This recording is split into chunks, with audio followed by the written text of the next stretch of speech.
क्या कभी एक छोटा सा नाम आपकी पूरी जिंदगी को हिलाकर रख सकता है? क्या कभी किसी तस्वीर, किसी फाइल और किसी आश्रम का पता आपको आपके ही अतीत के सामने खड़ा कर सकता है? आज की कहानी वही राज खोलने वाली है, जहां हर सवाल के पीछे एक और बड़ा सवाल छुपा है। आगे बढ़ने से पहले, अगर आप ऐसी ही रहस्यमयी और दिल को छू लेने वाली कहानियां रोज देखना चाहते हैं, तो अभी इसी वक्त चैनल को सब्सक्राइब कर लीजिए, ताकि कोई भी सच आपसे छूट न जाए। अनु को खुद भी नहीं पता चलता कि आखिर कैसे उसके कदम राजनंदिनी आश्रम की तरफ बढ़ जाते हैं, जैसे कोई अनदेखी ताकत उसे खींच रही हो। रास्ते भर उसके दिमाग में बस एक ही सवाल घूमता रहता है कि राजनंदिनी आखिर है कौन।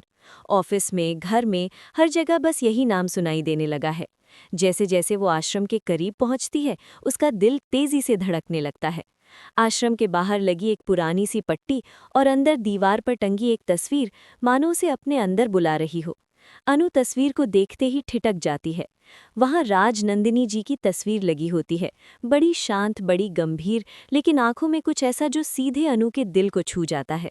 अनु मन ही मन सोचती है कि शायद इसी जगह उसे अपने सारे सवालों के जवाब मिल जाएं। वहीं दूसरी तरफ ऑफिस में भी हलचल कम नहीं है। कुछ ही समय पहले अनु ने एक फाइल में एक इनविटेशन देखा था, कंपनी के पहले बड़े सेलिब्रेशन का इनविटेशन, जिस पर साफ साफ राजनंदिनी नाम लिखा था। जैसे ही अनु की नज़र उस पर पड़ी, उसके मन में सवालों की बाढ़ आ गई। तभी झंडे वहां आ जाता है और पूछता है कि अनु, तुम क्या कर रही हो? अनु कुछ जवाब देती उससे पहले ही झंडे वो फाइल डिलीट कर देता है। अनु हैरान रह जाती है। वो घबराकर कहती है कि सर, मैंने इसमें एक इनविटेशन देखा था, क्या आप मुझे बता सकते हैं कि ये राजनंदिनी कौन है? झंडे बात को टालते हुए कहता है कि कौन सा इनविटेशन, दिखाओ मुझे। जब फाइल दोबारा खोली जाती है तो उसमें कुछ भी नहीं होता, न कोई कार्ड, न कोई नाम। अनु का दिल बैठ जाता है। उसे लगता है जैसे उसके साथ कोई खेल खेला जा रहा है। ऑफिस से घर लौटते वक्त भी अनु के दिमाग में वही सवाल घूमता रहता है। घर पहुंचने से पहले ऑफिस में एक और बात हो जाती है जो उसे और परेशान कर देती है। झंडे आर्य को बता देता है कि आज अनु राजनंदिनी के बारे में जानने की कोशिश कर रही थी। आर्य ये सुनकर गंभीर हो जाता है। वो कहता है कि अब वो दिन दूर नहीं जब सारा सच सामने आ जाएगा। फिर आर्य धीरे से कहता है कि शायद यही एक वजह है जिसकी वजह से वो आज तक अनु को अपने दिल की बात नहीं बता पाया। ये शब्द अनजाने में अनु के कानों तक पहुंच जाते हैं। वो शॉक्ड रह जाती है। उसके हाथ में जो टिफिन होता है वो गेट से टकरा जाता है और आवाज़ होती है। सब लोग अचानक चुप हो जाते हैं। अनु बिना कुछ कहे वहां से चली जाती है। उसके जाने के बाद झंडे आर्य को समझाने लगता है। वो कहता है कि ये सब ठीक नहीं है, तुम्हें संभल कर रहना होगा। ये फूलों के बुके देना, ये छोटी छोटी हरकतें, ये सब अब शोभा नहीं देती। तुम कोई 20 साल के लड़के नहीं हो। आर्य चुपचाप सुनता रहता है। फिर वो कहता है कि तुम सही कह रहे हो, लेकिन मैं क्या करूं? मैं खुद को अनु के सामने रोक ही नहीं पाता। उसके सामने आते ही सब भूल जाता हूं। दोनों के बीच बात खत्म होती है, लेकिन सवाल वहीं के वहीं रहते हैं। इधर घर पर भी राजनंदिनी नाम को लेकर चर्चा शुरू हो जाती है। सिमरन की मां अचानक सवाल उठा देती हैं कि आखिर इनके ब्रांड का नाम राजनंदिनी ही क्यों रखा गया? कोई और नाम भी तो हो सकता था।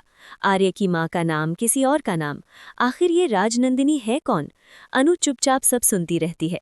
तभी उसके पापा भी पूछ लेते हैं, अनु बेटा, तू तो राजनंदिनी साड़ी की हेड है ना? तुझे तो पता होना चाहिए कि कंपनी का नाम ऐसा क्यों है। अगर कल कोई तुझसे सवाल कर ले तो तू क्या जवाब देगी? अनु के पास कोई जवाब नहीं होता।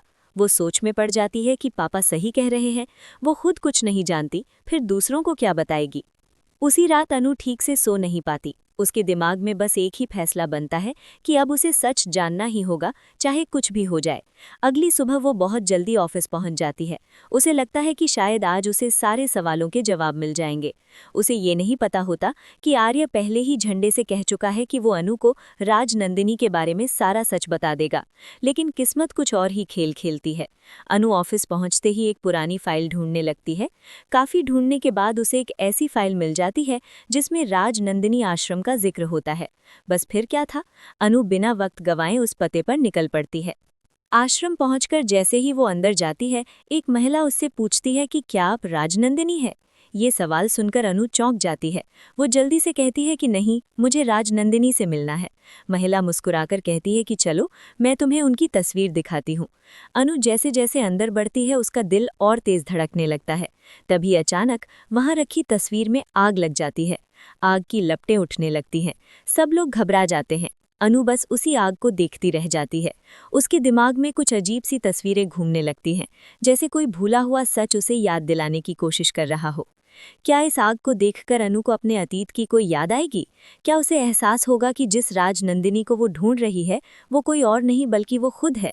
या फिर ये रहस्य अभी और गहराता जाएगा? अगर आपको भी लगता है कि सच्चाई अब सामने आने वाली है तो अपनी राय नीचे ज़रूर लिखिए। कमेंट करके बताइए कि आपके हिसाब से आगे क्या होगा। और ऐसी ही कहानियों का हिस्सा बने रहने के लिए चैनल को सब्सक्राइब करना न भूलें। अगले हिस्से में कहानी और भी चौंकाने वाला मोड़ लेने वाली है।